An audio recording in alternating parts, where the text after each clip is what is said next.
Hello, everybody. I am Hoarder Gamer. It is good to see you all. As you can see, I'm surrounded by fun. We've got comic books on both sides. We've got new issues.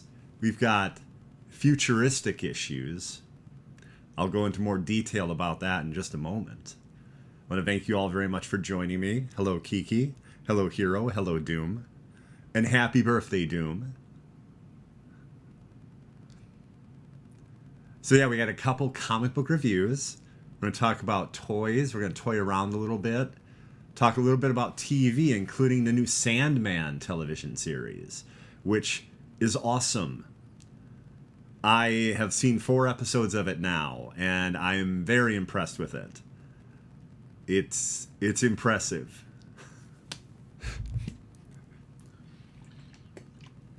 I've been a fan of the comic book since it first came out. My friend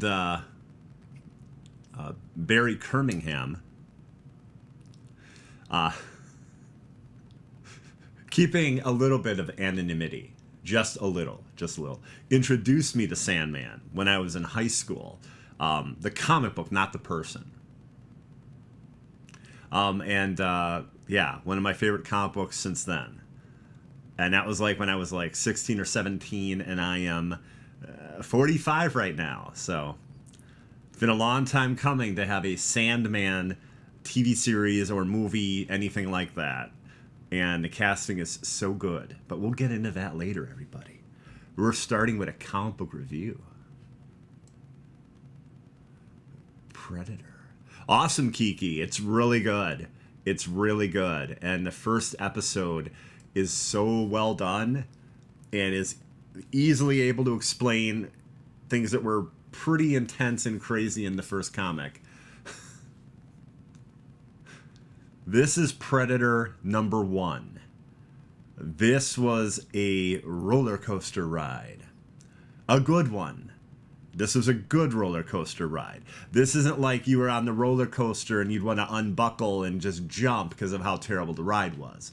I don't recommend anyone doing that, but like, this isn't that type of ride. This is a ride you're going to enjoy all the way through, at least for the first issue.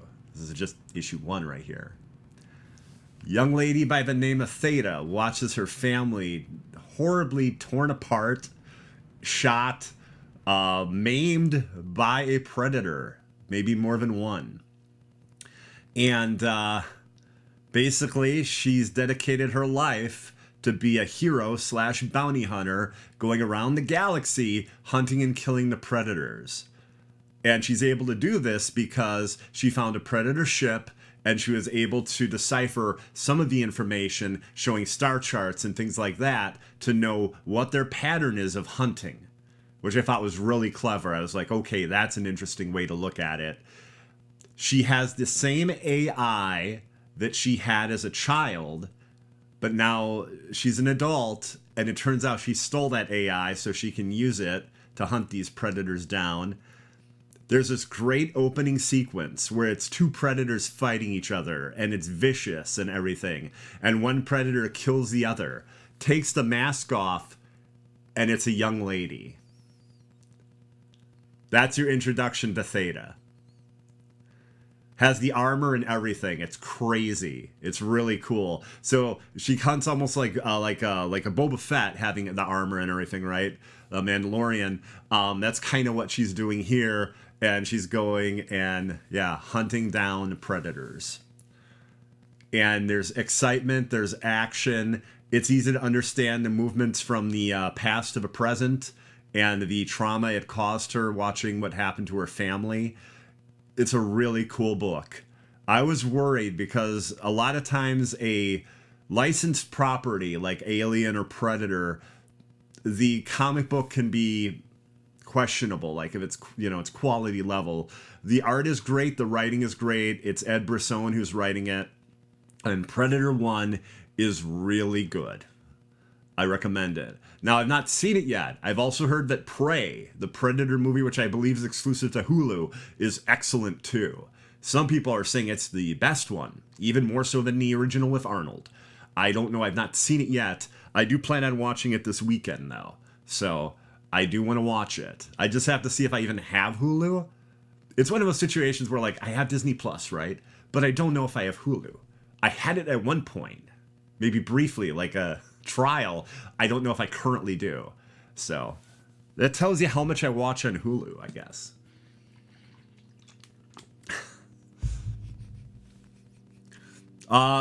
Prey isn't. No, it's R-rated. And even though they brought some of, like, the R-rated Marvel series, they're not willing to take, like, I guess, graphically violent stuff yet, like Predator level. But Amber Midthunder, an awesome actress who was on Legion, like every season of the show Legion. And, yeah, this might be her big star break.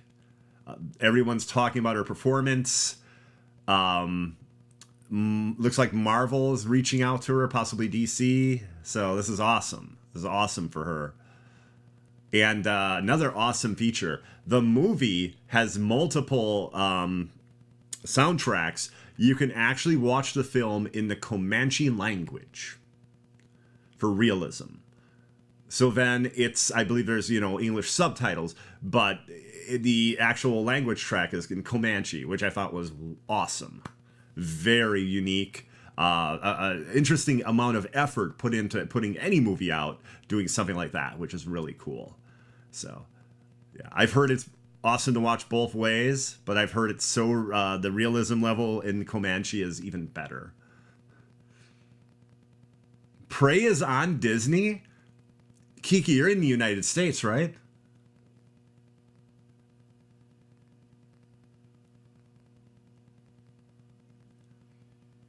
I could have sworn it's on Hulu.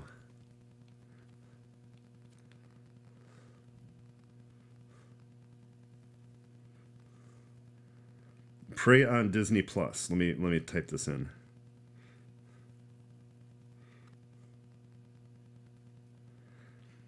It's apparently on both, but it's probably different countries or so. Part of Stars on Disney. Canada, there we go, Kiki. I apologize, Kiki. All this time, I thought you were in the United States. Yeah, here in the US, it's on Hulu. It's on Hulu. But yes, Hero Mentor, also a Canadian, mentioned to me about Stars and how Stars has a lot of the stuff there. Stars has some of the stuff. They have, like, the Spider-Man films here. It's weird. There's some Disney content. Not much. I feel like they had separate contracts with certain Marvel properties. Same thing's happening with HBO. Apparently HBO's getting Morbius. And then Morbius, oh no, is it Netflix? Maybe it's Netflix. I apologize. I think it's Netflix that had a contract. And then after a few months, it's going somewhere else. So, as of January of this year, I think it was Netflix with this new contract. But yes, this Predator is cool. If you're a fan, I recommend it. We might be facing a Predator renaissance, which is awesome. Because initially, in all honesty, I would say it's a franchise that has suffered. It has suffered. Because with Aliens, you can at least say Alien and Aliens. Almost everyone will agree. Alien and Aliens, right? And I actually like the desperation and, like, the freakiness of Alien 3. Constantly running from the threat and not having weapons to face it. So some people, like me, will even like the third one. Predator, most people are like, that Arnold one's awesome. That Arnold one's great. Like, even people that like Predator 2 are just like, it's okay. It's okay. It's fine. It's got a good ending, things like that.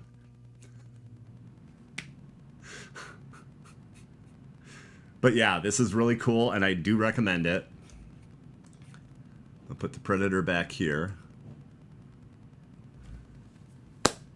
Everybody, now we're going to talk a little bit about television. Television. Alien and Predator aren't your favorite movies, but yeah, Predator has been... I know, it's such a rough situation. Predators was actually... I'm sorry. Oh, I got to remember now what it is. The Predators. There was one by Robert Rodriguez, which is pretty cool, actually. That was pretty cool. Not great, but definitely not bad. It was pretty cool. And then there was a Predators, I think it was, in like 2018, which was bad. It was bad, unfortunately. And then there's Alien vs. Predator, 1 and 2. None of those are great.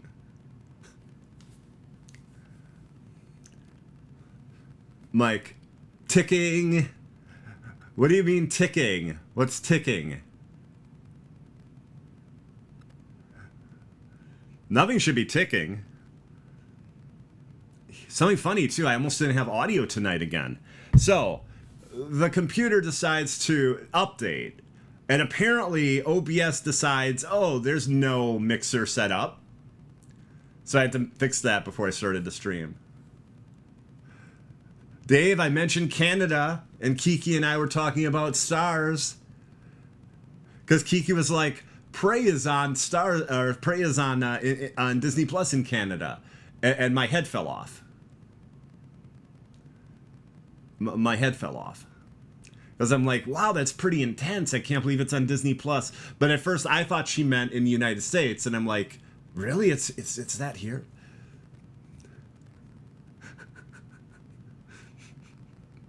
But everybody, now we're going to talk TV. Better Call Saul. Better Call Saul is going to be considered one of the best shows on television ever. I truly believe that. It's going to be in a conversation of like the top 50, maybe even top 25 shows. That and Breaking Bad. The episode that was on Monday had such great character moments and just answered a number of questions that a few previous episodes raised, including a phone call that Jimmy had, and we couldn't hear the conversation. And now that we've heard the conversation, it was rough. It was rough. Jimmy talking to Kim Wexler, his former wife, and that was pretty painful because a lot of it was Jimmy talking and Kim silent. And then she says a few things, very few little things, and yeah, it's an intense conversation. Then there's this amazing flashback that occurs during a rainy night outside of Jimmy's law firm. It's out of a strip mall. It's not a normal law firm. Where she ends up talking to Jesse Pinkman. Kim Wexler is there to sign the paperwork for their divorce, her divorce with Jimmy. And outside, just having a conversation, is Jesse Pinkman. And his friend, Emilio, who we meet in the first 2 episodes of Breaking Bad, is there to have his case looked at by Jimmy. It was really cool. It was really cool. Feel free to move here. Burnout after Breaking Bad never started. Better Call Saul. It's an emotionally draining show, but it's so rewarding. And it's got one of the best villains ever in Gustavo Fring, also known as Gus. And he's also in Better Call Saul. I believe he shows up in season 3. Might be season 2, but I think it's season 3. Actually, I think in both, in Better Call Saul and Breaking Bad. Now, Gus might be in season 2. I'm trying to remember. But yeah, awesome show. Awesome show. Plus, Sandman debuted on Netflix here in the United States last Friday. I've seen the first 4 episodes. The first episode is like a masterclass in translating the first few issues of your comic book to a TV show. Lines of dialogue, entire scenes, moments like panels that are brought to life for you. and done excellently.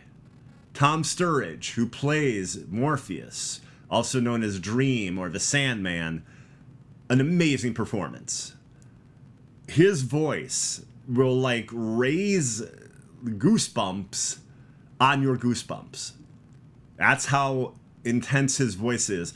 And his vulnerability comes through as he speaks. It is like the perfect casting for the character, which was going to be really difficult to cast.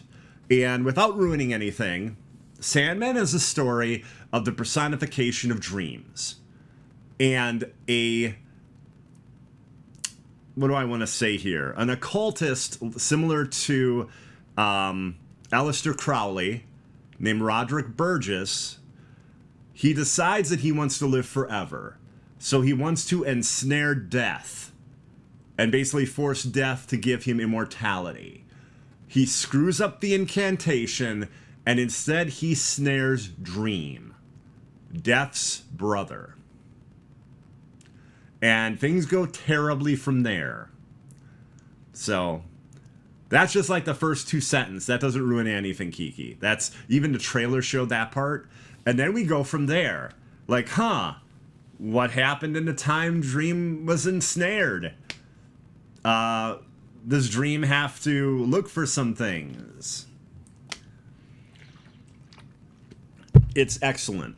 Like I said, I saw the first 4 episodes, and the first episode and the 4th episode are like awesome translations of the comic. Just excellent. And the other episodes are great too.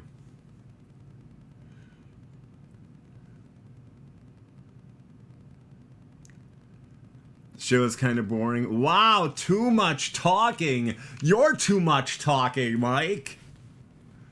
Too much talking. Important talking. I also didn't get into the Corinthian. The Corinthian was a nightmare that Morpheus created that was never meant to leave the dreaming.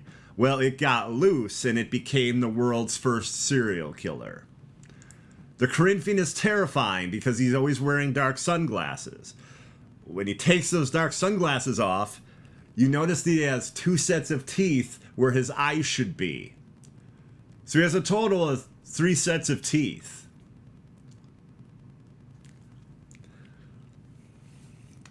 And that performance is excellent.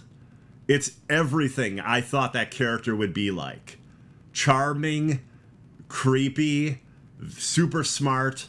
It's a really great performance. I'm really impressed with the casting. Gwendolyn Christie as Lucifer.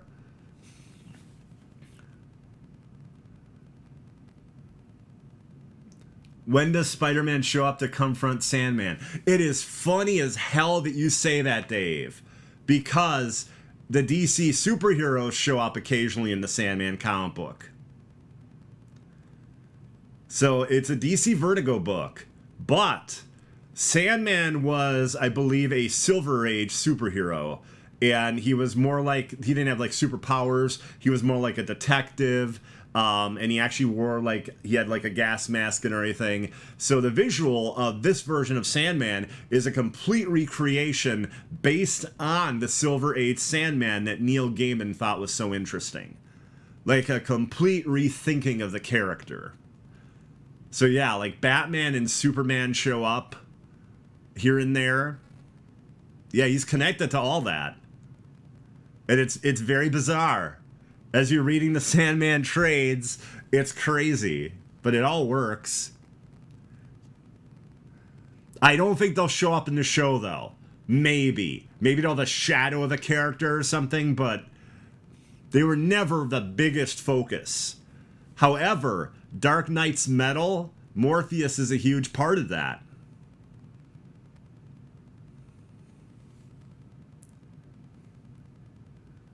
So you thought you were making a joke, hero.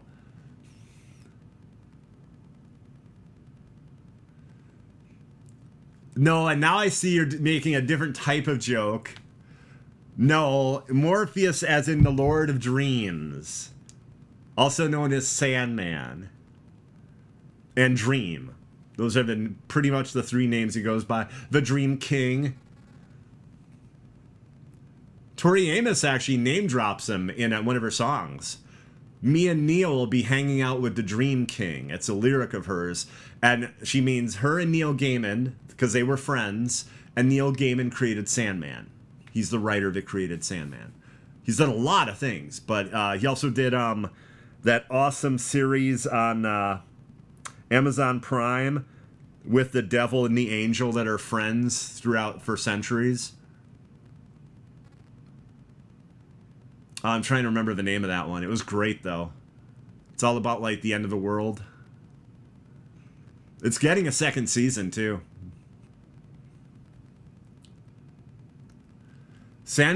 He eats normal food, believe it or not.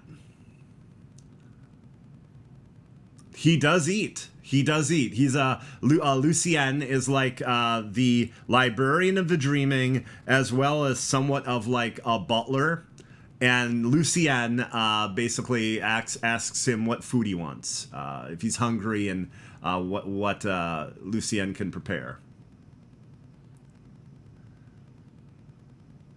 Yeah, he could eat a sandwich. He could eat pizza.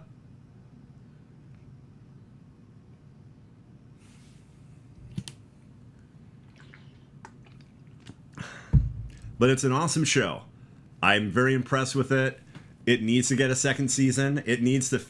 Good Omens. Thank you very much, Kiki. Good Omens is excellent, by the way, if you haven't seen it all. Good Omens is great. I will say right now, only 4 episodes of 10 episodes in, Sandman is one of the best adaptations I have seen of a comic book to a TV series. I do not think it could have been done on network TV either. It had to be Showtime, HBO, Netflix. It had to be one of those. Luckily, it was Netflix. Does he like deviled eggs? He might. Desire, his sister, there's a scene where she's eating little chocolate people. Like they're chocolate candies that look like little people. And they're filled with raspberry jelly, and they start like getting up and moving. Desire is crazy. Was known as Delirium. I'm sorry, I'm screwing up the names. I apologize. Delight was when Delirium was relatively normal, but Delight becomes Delirium, and Delirium is kind of the screwed up member of the Endless. The Endless consists of Dream, Delirium, Desire, Despair, Destiny, Destruction. I'm forgetting one of them. Death. And the 2 most popular ones are Death and Dream. Death has 2 miniseries, The High Cost of Living, and I think it's Once in a Lifetime. They're both really good, too. Both written by Neil Gaiman. One of the seasons of Sandman might actually have those, like, in an episode. That might be an episode. Because it's only a 3-issue series, each of those books. Or stories. Every 100 years, the personification of death takes human form to live among humanity so they can stay grounded. That's part of the whole Sandman story arc. And what's really awesome is they've already set up the downfall of Dream in like the 3rd episode or 4th episode. And won't get into detail what that means, but I was like, oh my god, okay, they're going there. They're hoping for 6-7 seasons to finish a show. But yeah, I'm very impressed with Sandman. I highly recommend it. Now, everybody, we're going to toy around. I only have 2 pictures today of toys, okay? Only 2. But they're insane. And one of them is heavily detailed. Look at this freaking insanity. Announced today, everybody. Forget I'm even here. Pretend this is like a video, not like something live. And you're just seeing this on the screen. This was announced today. So the prep for this show is fascinating because there's some stuff where at the very last minute I find something and I'm like, wow. And I'm like, this has to be part of the show. Howard the Duck. Does anyone know whose head this is, by the way? He comes with a head in a jar, and I can't tell who it is. Like, even when it was much larger to look at, I could barely see who it was. Red Skull. Zombie Iron Man. This is something that Spring Rolls is going to love. The What If Scarlet Witch. The Undead Scarlet Witch. Jimmy Woo. Agent Jimmy Woo from WandaVision. He Who Remains. Kinda sorta Kang. I guess you could say Kang yet not Kang. A bit Kangy. That's what you could say. That's what you could say. And classic Loki as played by Richard E. Grant. I believe, let's see if I can do this. Randall Park, Jonathan Majors, Richard E. Grant. I believe I'm right there. I believe those are the actors' names. Okay, but like, this is an awesome line of Marvel Legends. The pre-orders start tomorrow. The cool news is these aren't like super limited or insane. It's not like you have to go and like be part of a club in order to pre-order them. This is a normal pre-order release. But what's this goofy guy doing here? What's he doing there? Well, this is a Build a Figure series. There's a piece of a gigantic Khonshu figure inside each of these figures. Something to tempt you to get the entire collection. And I gotta tell you, sometimes the Build-A-Figure is something that's just incredibly niche and not that exciting. But I know a lot of people are freaking out over this giant Khonshu. Plus, part of him is see-through with the kind of gives the feeling that the head is floating, which is really neat if you see a larger picture of Khonshu. Khonshu is about 8 or 9 inches tall, I'd say, and these other figures are about 6. Seth Green's Howard the Duck, based on his animation appearance in Marvel's What If live-action theme display. That's Scott Lang's head. Thank you very much, Kiki. Okay. That's awesome. That is awesome. But yeah, well, I would love to have the giant Khonshu, but I don't know that I would get all the characters. I feel I would need to get Howard. I would need to get Red Skull. I'd need to get Scarlet Witch. And probably all 3 of these, but I don't know. I just don't know. But see how they get you? Then you're like, well, certainly a fan who buys 4 or 5 of these could buy 6 or 7. Certainly. Certainly a fan could do that. Well, that was the issue I had, Kiki, though. I'm not able to have, like, so this right here, if I would have done that, would have been 7 pictures. That would have been 7 pictures to juggle around, plus like an extra 1 or 2. And I was like, oh my God, the most I've ever done is 4 or 5. So I was like, this makes the most sense to have a picture that's going to show everyone and just be like, look who's coming. Look what awesome action figures are coming. And He Who Remains comes with the apple that he's eating in the episode. If you ask me, I think the most excitement from the nerd community is probably going to be Howard the Duck. It's a great rendition of Howard the Duck, and everyone's going to want the Scott Lang head. Now, if we move away from that, I would say Scarlet Witch is going to be real popular, and Jonathan Majors, and Richard Grant, and then probably Agent Jimmy Woo. He Who Remains is going to be super popular because, you know, it's like basically the first appearance of Kang, kind of, sort of. So everyone's going to want that before they have the Kang figure for the actual MCU toys.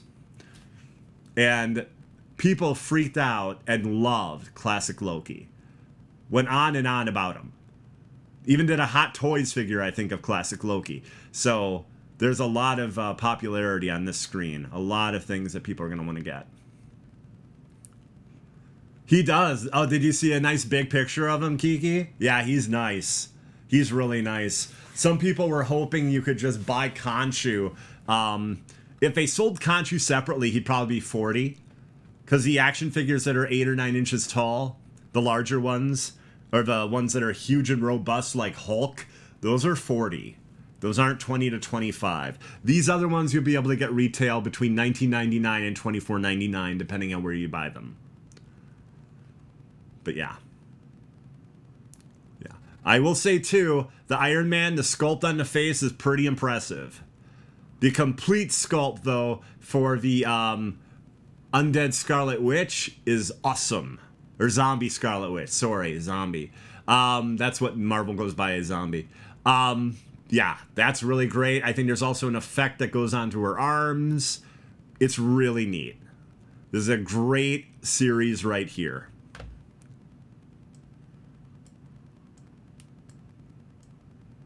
I'll just put that away there. And then we have this right here. Doom was here earlier, and if I recall, Doomkiller HD is a big fan of Sentry. I could be completely wrong. I might be crazy, but I think that Doom's a fan of Sentry. So here's Sentry Marvel Legends.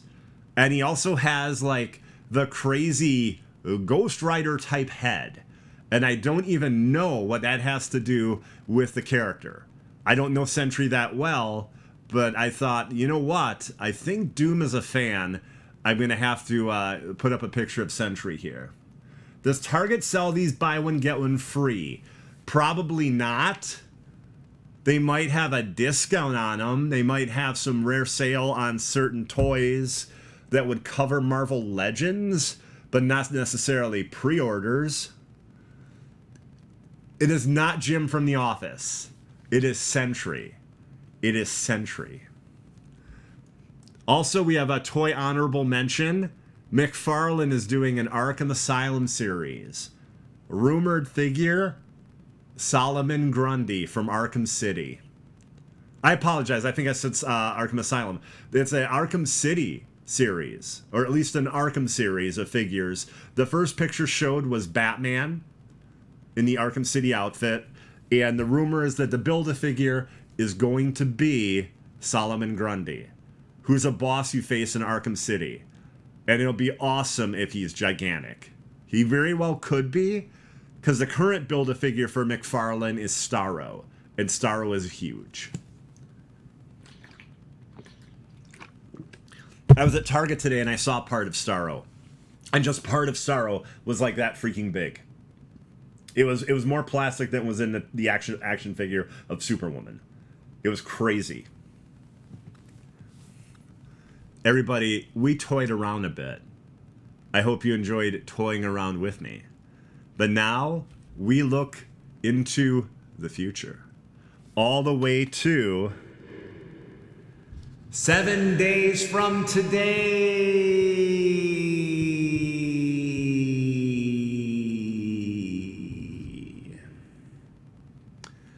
That's right, everybody. We are looking at the future of comic books 7 days from today. McFarlane. Oh, I do too. McFarlane figures are awesome. I do have a slight issue, Kiki. They're doing different joints on them, and some don't look great. But that's a minor inconvenience. Like, when you look at the sculpts and everything, it's like, yeah, I still think this is a great figure. The Yellow Submarine ones were great. Yes. From the animated Beatles film. Yes, those were great. Yeah, but McFarlane recently got the DC license, I think 2 or 3 years ago. And they've been going to town. making some awesome figures. They're also doing the Shazam series.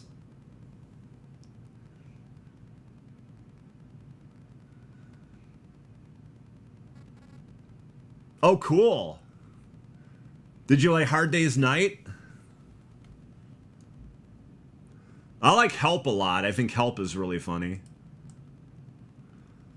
Also, if you want to see a crazy movie, The Monkees made a movie. A psychedelic, insane film called, just one word, Head. And I think Jack Nicholson may have produced it. But it's really cool and insane. It's probably what they wanted to do on the TV show, but couldn't. Okay, everybody. Now, we're in the future of comic books. Okay, an entire 7 days from today. We have a heavy hitter that we're starting with. Really heavy. We have Batman, One Bad Day, the Riddler. So here's something really cool that's happening. For the next at least 8 months, DC artists and writers are doing the One Bad Day series, each one focusing on a supervillain in Batman's rogue gallery. The first one is the Riddler. This is my favorite cover too, Kiki. I think this is the main cover, but I think it really is awesome looking. And Tom King, excellent writer, wrote Batman for 75 issues, a really good run of that. Just recently finished Batman and Catwoman, another really good book. And yeah, I'm a fan. I'm a fan of Tom. Also, Mitch Gerads, kind of like a cohort in crime, if you will. Mitch has worked with Tom on a lot of the Batman run. Mitch, I think, might have been the artist on Batman Catwoman as well. So this is going to be a really cool book, and I'm looking forward to it. Next week might be one single comic book review, because I think this is 48 pages, or 64 pages. This is not a normal length book. So, but I'm very much looking forward to it. On the way, we have a book on Clayface. We have, I believe, Catwoman gets a book. The Penguin gets a book. The Penguin is really exciting because it's John Ridley. Okay? John Ridley lives here in Wisconsin, and he has like this awesome studio for film and television production that he has here in town. And yeah, he's a great writer. He writes one of the Batman books, and now he's going to be doing that. So yeah, Penguin One Bad Day. So I'm looking forward to that. I think the Clayface one is going to be awesome, and it's just a cornucopia of the best artists and writers at DC doing this. So like the next 8 months is going to be awesome.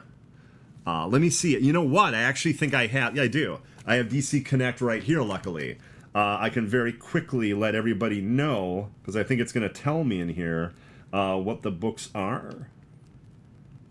That'd be hilarious if I'm wrong. I'll feel like an idiot. Xbox Live Mike, don't answer. Don't say anything to that Xbox Live Mike. Xbox Live Mike is like right now, well, you look like an idiot too, Hoarder. Let's see here. It might just talk about the Penguin book. Yeah, it just talks about the Penguin one. It's got to be a different booklet I looked at that had that, all the other ones. But yeah, looks awesome. That to me is probably the main book coming out next week that I'm really looking forward to. And away Riddler goes. Maybe I'm putting him in Arkham. Who knows? Crossover. One of the best comic books of the last, I want to say, 2.5, 3 years.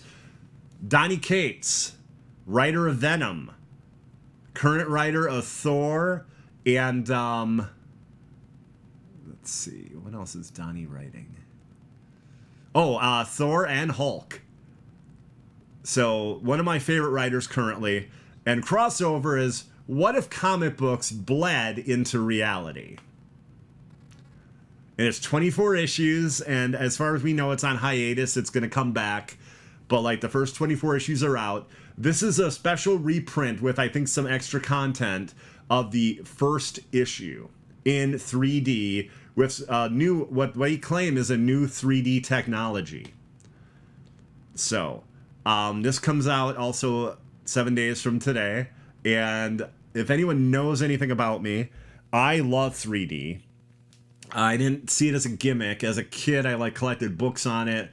There were some comic books that were in 3D. I collected those. Viewmaster had a lot of those reels and the machines.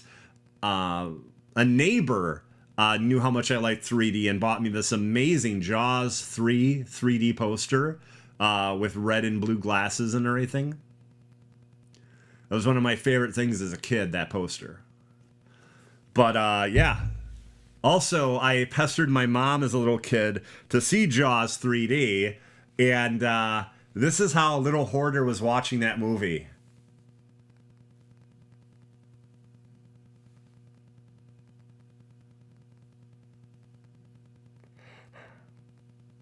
Ah! So, yeah. That's how intense it was. It was like you were in the water, the fish was there. Well, you know, the shark, but like it was crazy. It was just intense, and it might have been more intense because I've always had an issue with anxiety. It might have been even crazier because I was younger at the time, but yeah, it was pretty interesting.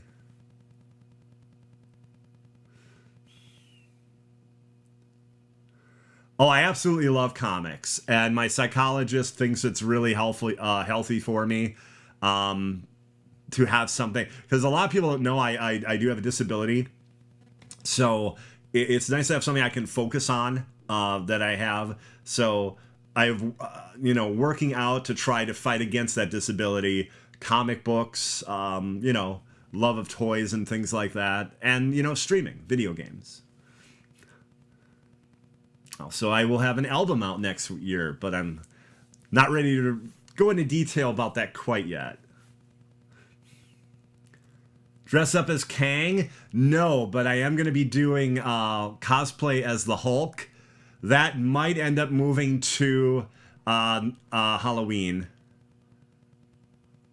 That might end up moving to Halloween. Because it was going to be at the end of September. I don't think I'm going to be where I want to be physically for the cosplay at that point. I might need an extra month. And I think as long as I cement that it will happen for Halloween, everyone will be pretty cool with it. That won't be here. That'll be on my stream. That's not a that's not a Hoarder's comic flex moment.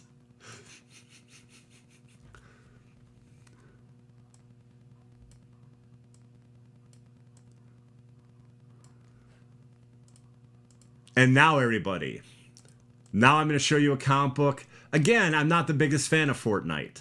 I have a new appreciation for it, and I actually do like to play it occasionally now, so that's different.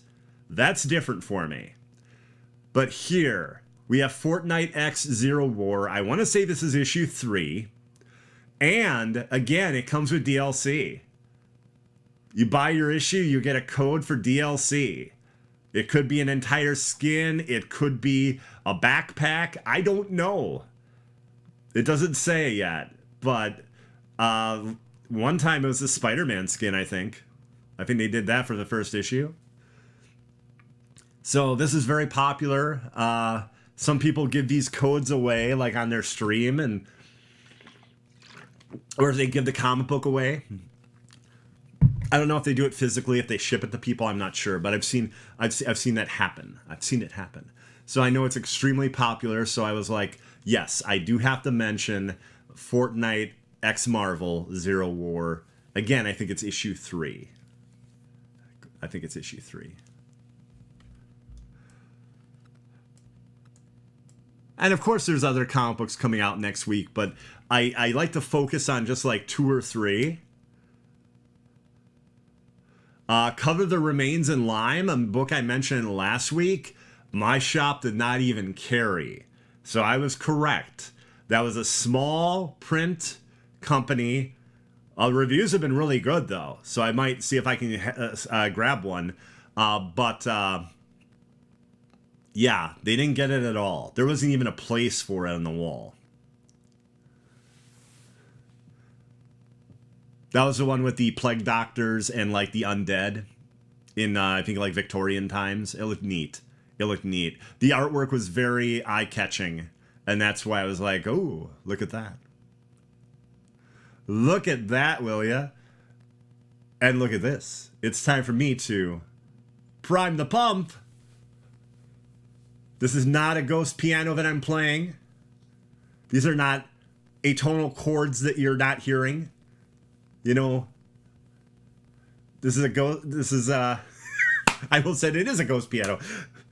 You can't trust me at all. No, I'm priming the pump for any questions or suggestions for next week. Any comic books you want me to review, any suggestions you have on TV shows, anything like that. Right now, I am toying with She-Hulk, and if I'm going to review it day of, because it feels like it's cool to talk about TV stuff, but it's not as exciting because it's really not comic book related.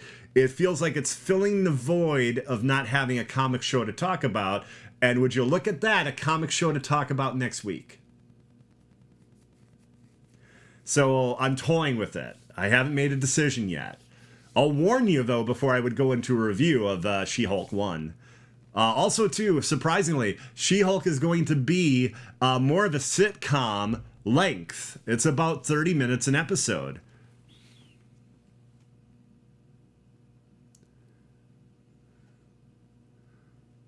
Hoarder's Phantom of the Opera, yes!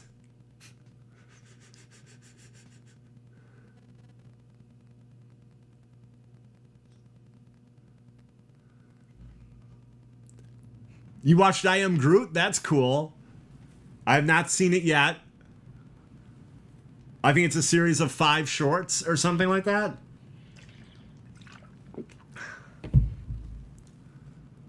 It looks neat.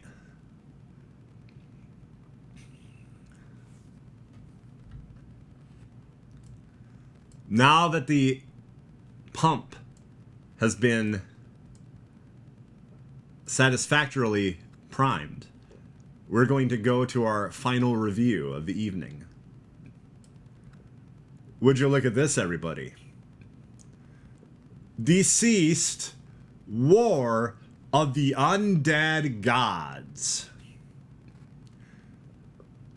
It's very cool, but as you see, it's the final chapter begins. As I found out, it may not be the best place to jump into DCeased.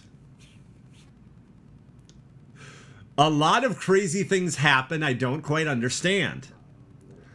One thing that was really cool is the retelling of Kara, also known as Supergirl's origin, where instead of sending her to Earth, they send her to New Genesis, among the new gods. So that was pretty neat. I was like, okay, that's an interesting idea. And Superman, for 5 years, has been inside the sun, absorbing the energy. Although it's a Superman under control of by terrifying forces. And he's missing his arm. And I don't know why or how. And there's a fight with members of the Justice League, including possibly Damian as Batman. Superman calls him Damian, and he goes, "I'm Batman." And he's very like, "I'm Batman." He says it twice. So I'm pretty sure Superman wouldn't screw that up. So I think it's Damian as Batman, because Batman might be dead, because it's this DCeased, right? And Superman comes back with a cybernetic arm. Lois Lane is the president. But the biggest part of this issue that's exciting is that they thought that like Bizarro was behind everything and they're about to take down Bizarro. They get there, he's like near death, being hung by his own tentacles, and he says the gods are coming. The Undead Gods are coming. So a lot of this is the promise of the next issue, but it's still really cool with really good art. Tom Taylor, a great writer, one of the best writers currently for DC Comics, I would say. Also writes Superman, son of Kal-El. The Sunny D power-up Superman. I don't believe so. The sun does. I see what you're doing there. Sun does, not Sunny D. Sun does power up Superman.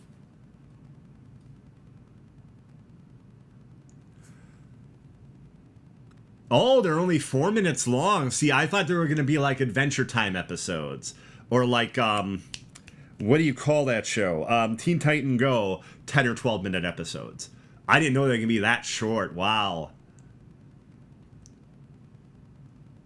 I find it challenging to tell a story in that short of amount of time. Because like when you're writing a comic book, 10 to 12 pages is around 10 to 12 minutes, roughly. I would say when Buffy the Vampire Slayer actually did seasons in comic book form, that Joss Whedon was writing at the time. So at the time it was crazy this was even happening. The actual creator of the show writing new seasons in comic form. I would say that was like 2 issues where it was an episode. Really? I'll check it out. It sounds like it's going to be a fun, cute little quick watch. So that's cool. But yeah, DCeased War of the Undead Gods is cool. It's going to be 8 issues, and I'm excited to see where it goes. I'm going to try to understand what's happening. Like, they come through a boom tube, right? The members of the Justice League and Superman with the cybernetic arm, but you don't even know where he got the cybernetic arm from. Like, I don't know if they're jumping around in time. I don't know. Maybe they explain it in a flashback next issue, but it's good. It was just sort of bewildering.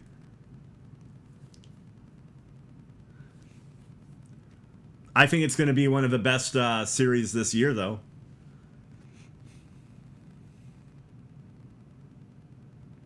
So, do we have any suggestions of comics, TV shows I should talk about next week, anything like that?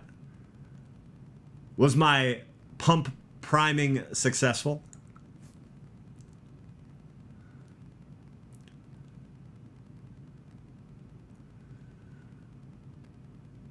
I talked about some of that last week, like Batgirl and everything, Mike.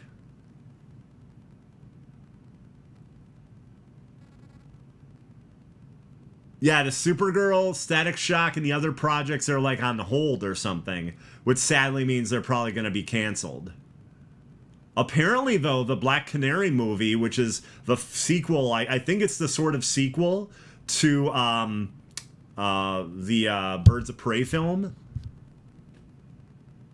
that's going ahead, apparently. But yeah, I wanted to see Batgirl. I really did. I was looking forward to that. Plus, it was going to have 89 Batman in it. Michael Keaton.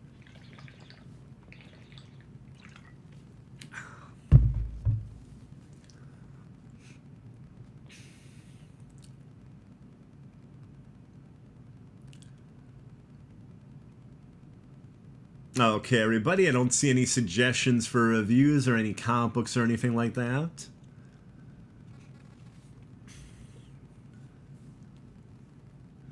I do want to do a plug, though. Cute little Chaos Kitty will be hosting the Doom Squad Gaming Block Party on Friday.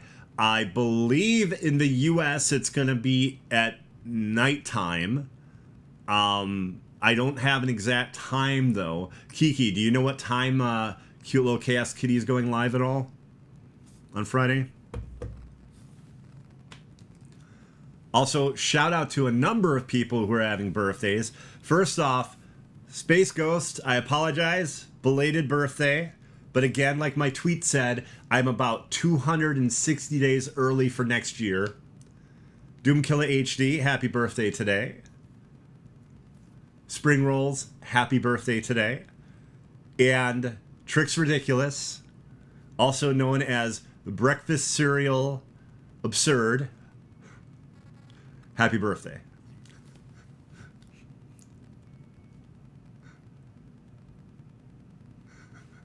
I try. I mean, Doom is so gracious as to let me borrow the channel to do this show. Of course, I want to hype up the group. Okay, everybody. I want to thank you all very much for watching. I greatly appreciate it. I would say for me next week, Riddler, One Bad Day. That's like the big book I'm looking forward to. That's probably one I'd recommend. You got a great writer, a great artist. It should be awesome. Definitely getting that. Crossover, because I love 3D. And because Donny Cates is awesome, and Crossover is a great book. Like I said, it's a reprint of the first issue, and then like 1 or 2 shorter stories that are new that I guess are also going to be in 3D. So. But everybody have a great night. Thank you, Kiki. I try with the knowledge part. As you see, sometimes I'm left with the man, the myth, the legend, instead of the name of the actual writer or artist. It's old age. 45. Twitch elderly. Twitch elderly. Speaking of which, I do stream on Twitch as Hoarder Gamer. My next stream as Hoarder Gamer will be tomorrow night, Thursday. Not sure what it's going to be. Good chance it's going to be God of War 2018. Could be Marvel's Avengers. I don't know. I don't know. Kiki, that's one of the nicest things someone's ever said to me. Thank you. Thank you, Kiki. But everybody, have a great evening, and I will see you later. Thank you for watching Hoarder's Comic Flex. Thank you very much. Oh, ha! Hold on. That's not quite a flex. If you can't see the arm, it's not quite a flex. If someone flexes in the forest and no one sees it, is it a flex? Okay. Thank you very much for watching Hoarder's Comic Flex. And yeah, my next stream will be Thursday. And I will see you with the next Hoarder's Comic Flex next week, 8 p.m. Central. Same bat time, same bat channel. Bye-bye.